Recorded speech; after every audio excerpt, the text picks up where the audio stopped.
Hey everyone, have you ever wondered how the Old Testament of the Bible is organized or what it's really all about? Let's break it down. The Old Testament is actually made up of 5 major sections. The Pentateuch, that's Genesis through Deuteronomy. These books talk about the creation of the world, the beginning of Israel, and how God made a covenant with his people. The historical books, from Joshua to Esther, these record Israel's journey, their victories, their failures, and everything in between. The poetic books, Job through Song of Solomon.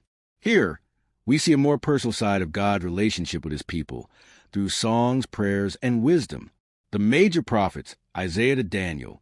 These books are filled with powerful messages and visions calling God's people back to faithfulness. The minor prophets, from Hosea to Malachi. Minor doesn't mean less important. It just means shorter books with big messages. The Old Testament was written over an incredible span of time, from around 1400 BC to 400 BC. It was written mostly in Hebrew, with a few sections in Aramaic, which is kind of like a cousin language to Hebrew. Now, here's the heart of it. The Old Testament is all about God's relationship with Israel, his chosen nation. The Pentateuch shows how that relationship began. The historical books show how it played out. The poetic books show how God desired intimacy and worship. And the prophets, both major and minor, are God's voice calling his people to turn away from sin and come back to him.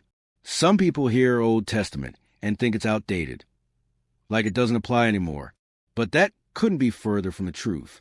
Maybe we should even call it the First Testament, because it lays a foundation for everything that comes after, including the coming of Jesus Christ in the New Testament.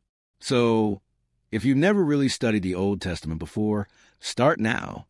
It's a treasure full of God's power, promises, and purpose. Dive in, and you'll see how every page points to the heart of God and his plan for redemption. Thanks for watching, and I hope this helps you see the Old Testament in a brand new light.